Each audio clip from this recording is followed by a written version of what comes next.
మంచిది. ఈ దినం పరిశుద్ధాత్మ దేవుడు సిద్ధపరిచిన మరో దివ్యమైన వర్తమానం. నేను బాధించిన వ్యక్తులను, వ్యవస్థలను, పరిస్థితులను నీ పాదముల ఎదుట సాగిలపడేటట్లు చేసే దేవుడు. విన్నారా? నేను బాధించిన వ్యక్తులను, వ్యవస్థలను, పరిస్థితులను నీ పాదముల ఎదుట సాగిలపడి చేసేటట్టు, నీ పాదముల ఎదుట సాగిలపడేటట్లు చేసే దేవుడు, నీవు ఆరాధించే దేవుడు. చూడండి ఆ మాట. ప్రకటన గ్రంథం 3వ అధ్యాయం 9వ వచనం నేను చదువుతాను. యూదులు కాకయే తాము యూదులమని అబద్ధమాడు సాతాను సమాజపు వారిని రప్పించెదను. వారు వచ్చి నీ పాదముల ఎదుట పడి నమస్కారం చేసి, ఇదిగో నేను నిన్ను ప్రేమించితినని తెలుసుకున్నట్లు చేసేదను.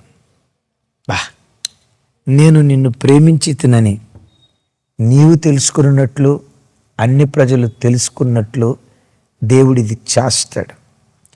కొంతమంది ఎదుటి వ్యక్తి పట్ల ఉన్న ప్రేమను వ్యక్తపరచడానికి రకరకాల కోణాల్లో వ్యక్తపరుస్తారు. ఓ ప్రేమికుడు గులాబీ పువ్వు ఇచ్చి తన ప్రేమను వ్యక్తపరుస్తాడు. ఓ తండ్రికి కుమారుడు, వృద్ధాప్యంలో ఉన్న తండ్రికి ఏదో ఒక వస్తువు కొనిచ్చి తన ప్రేమను వ్యక్తపరుస్తాడు. ఒక భార్య భర్తకు తన ప్రేమను ఆయా కోణాల్లో వ్యక్తపరుస్తుంది. లైక్ దట్ దైవజనమా, నీవు ఆరాధించే నీ దేవుడు కూడా నిన్నెంత ప్రేమిస్తున్నాడో నీవు తెలుసుకున్నట్లుగా, నీ దేవుడు నిన్నెంత ప్రేమిస్తున్నాడో, నీ విషయంలో ఎంత గొప్ప కార్యాలు చేయగలడో, నిన్నెంత నీ దేవుడు ప్రేమిస్తున్నాడో అన్ని జనులు కూడా తెలుసుకున్నట్లుగా ఒక భీకర కార్యం దేవుడు చేస్తాడట. ఏంటో తెలుసా? సాతాను సమాజపు వారిని నీ యొద్దకు రప్పించి నీ పాదముల మీద పడవేసి వారు నీకు నమస్కారం చేసేటట్లుగా నేను చేస్తా. తద్వారా ఏం జరిగిద్దో తెలుసా? నిన్ను నేను ఎంత ప్రేమిస్తున్నానో నా ప్రేమను నీకు వెల్లడి చేస్తా. నిన్నెంత ప్రేమిస్తున్నానో ఆ సాతాను సమాజపు వారికి కూడా నా ప్రేమను రుజువుపరుస్తా. విన్నారా? మనం బ్రతుకుతున్న ఈ సమాజంలో 2 రకాల వ్యక్తిత్వాలు. ఒకటి సాతాను సమాజం వారు, రెండవది దేవుని సమాజం వారు. దైవజన్మ, సాతాను సమాజం ఉన్న ఈ లోకంలో బ్రతుకుతున్నాం కదా, గేలి చేస్తారు, అవమానపరుస్తారు, ఎగతాళిగా మాట్లాడతారు. చూడు దాని నుదుటో బొట్టు లేదు, చేతులు గాజుల్లో మునుమోపిది ఉన్నట్లుంది. వాళ్ళను మనమేమనం, ఒకళ్ళ జోలి మనం పోం. కానీ నిష్కారణంగా ఏమంటారు? సూటిపోటి మాటలతో హింసిస్తూ ఉంటారు. రకరకాల మాటలతో మానసికంగా కుంగిపోయేటట్లు చేస్తారు. ఎవరో తెలుసా? సాతాను సమాజం వారు.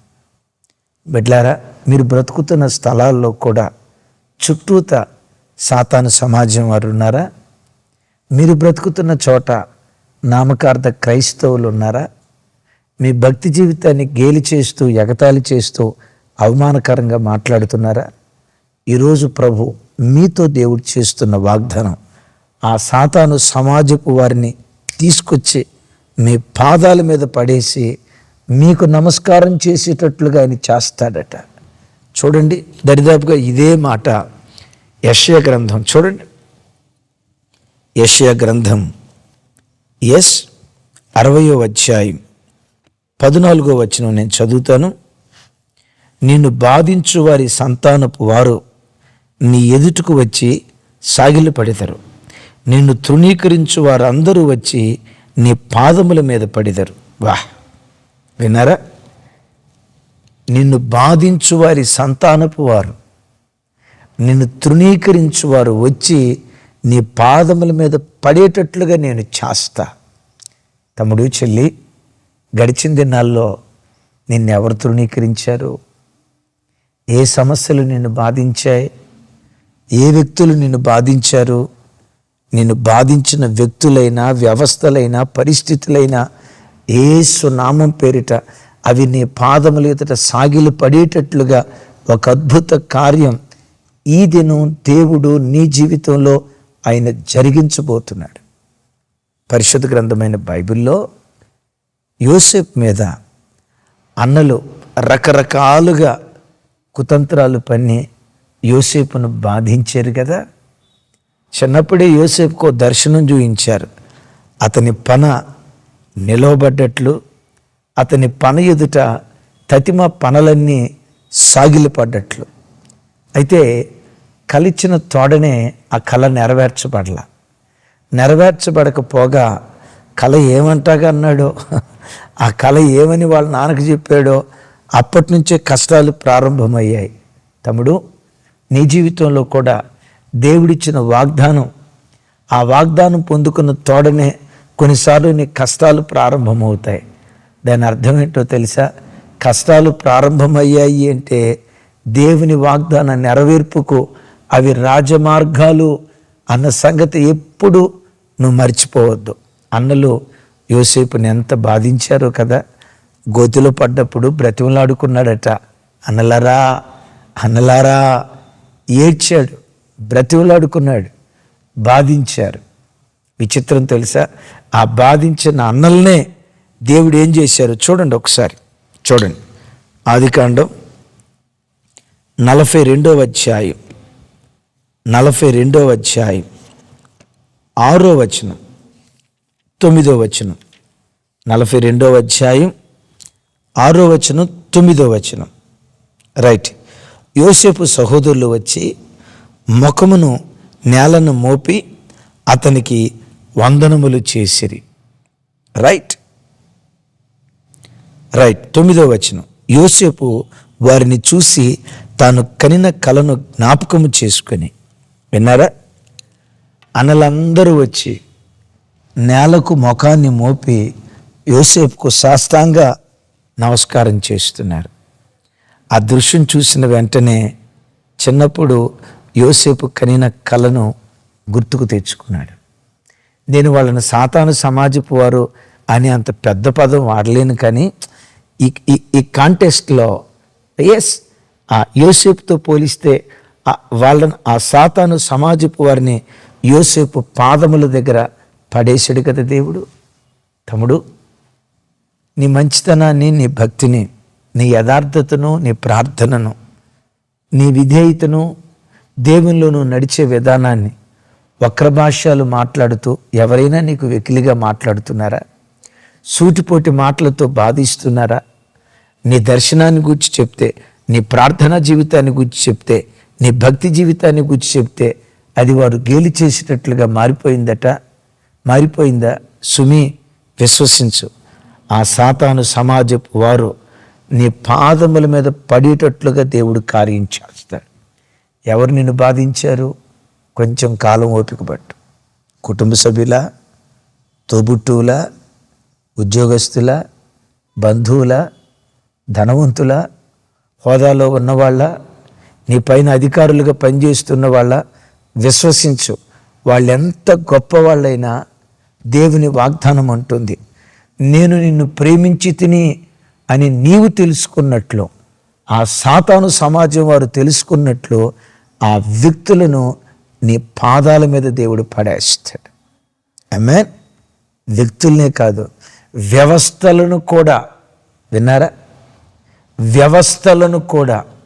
మీకు తెలుసా, ఒక సాధారణమైన వ్యక్తి ఎదుట దేశాన్ని పరిపాలన చేసే రాజు, ప్రపంచ దేశాలకు సువర్ణ పరిపాలన అందించిన మహాగొప్ప రాజు, ఆయన పరిపాలనను స్వర్ణయుగం అని పిలుస్తారు. అంత మహాగొప్ప రాజు ఒక భక్తి కలిగిన వ్యక్తి ఎదుట తను సాగిలపడ్డాడు. ఎవరై ఉండొచ్చు చెప్పండి? ఎవరు?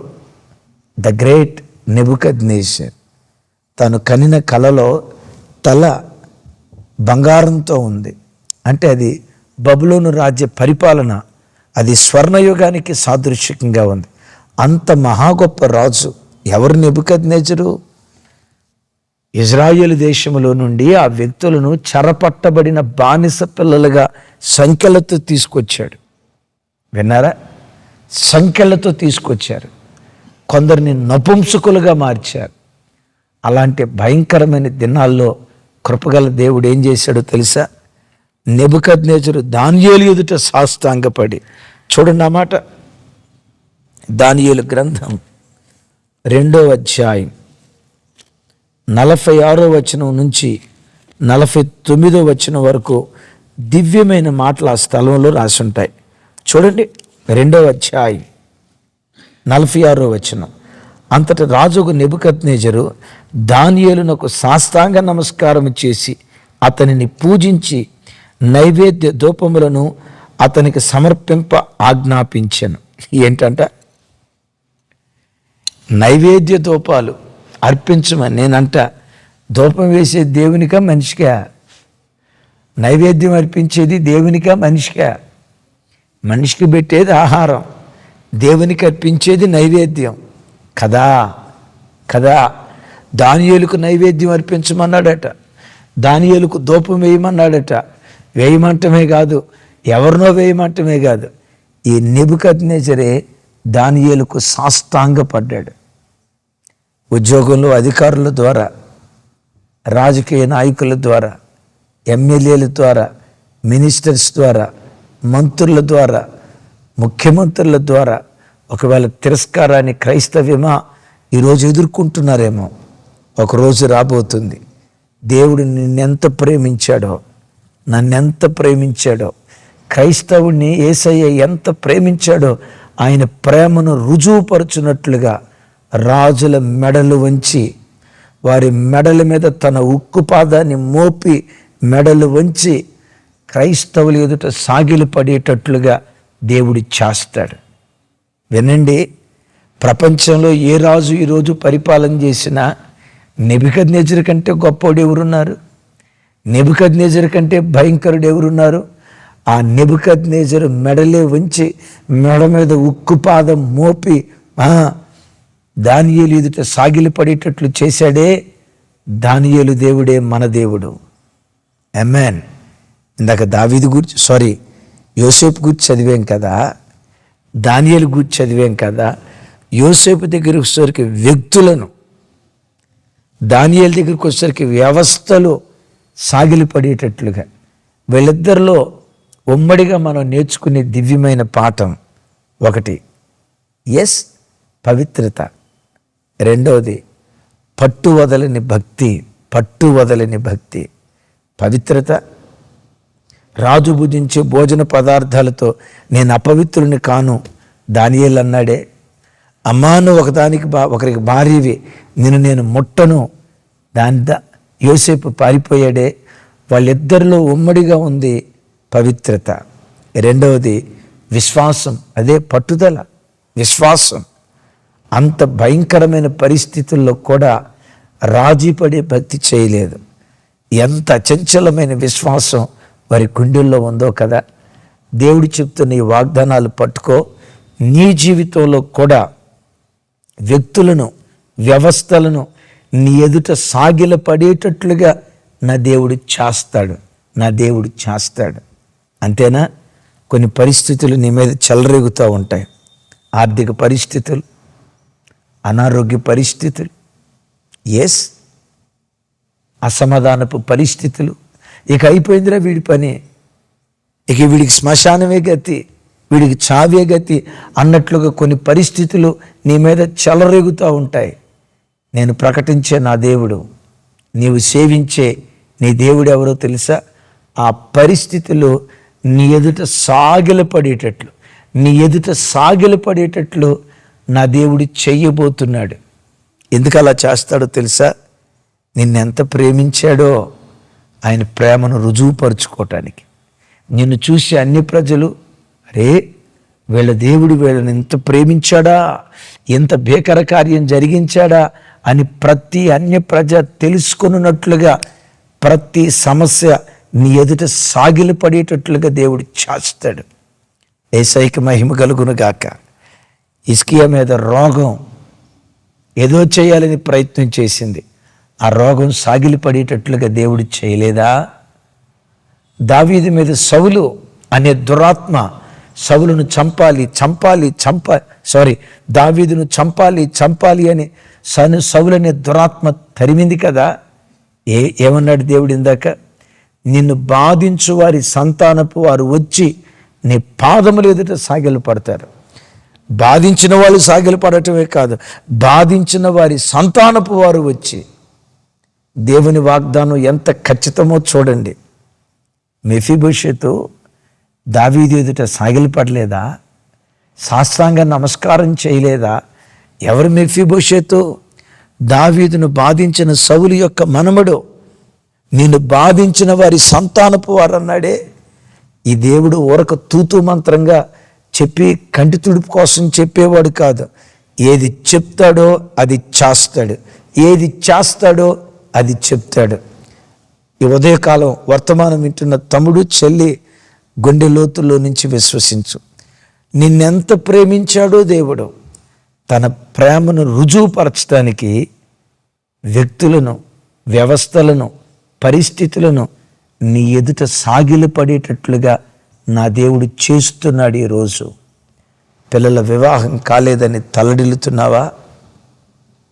కుమారుడు ఇంకా చేతికి ప్రయోజకుడు కాలేదని తల్లడిల్లుతున్నావా? ఇంకెంతకాలం ఈ కుటుంబాన్ని ఏదాలి?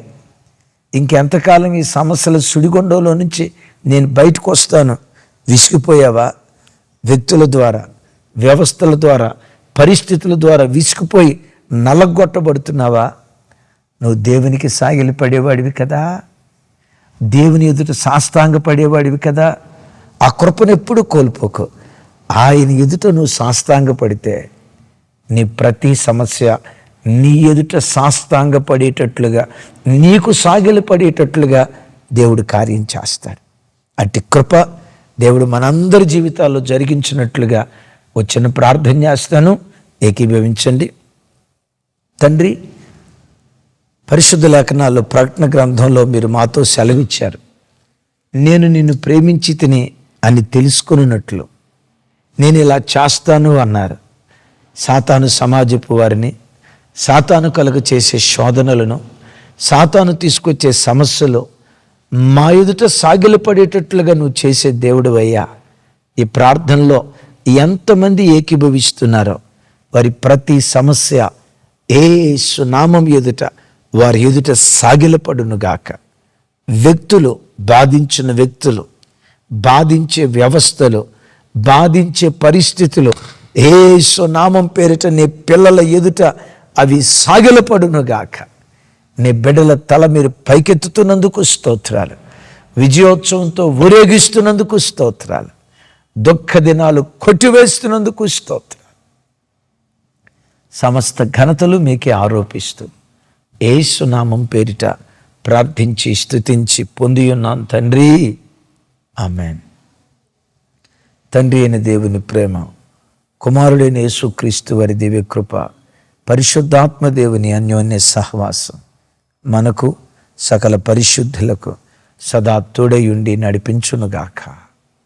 ఆమేన్, ఆమేన్,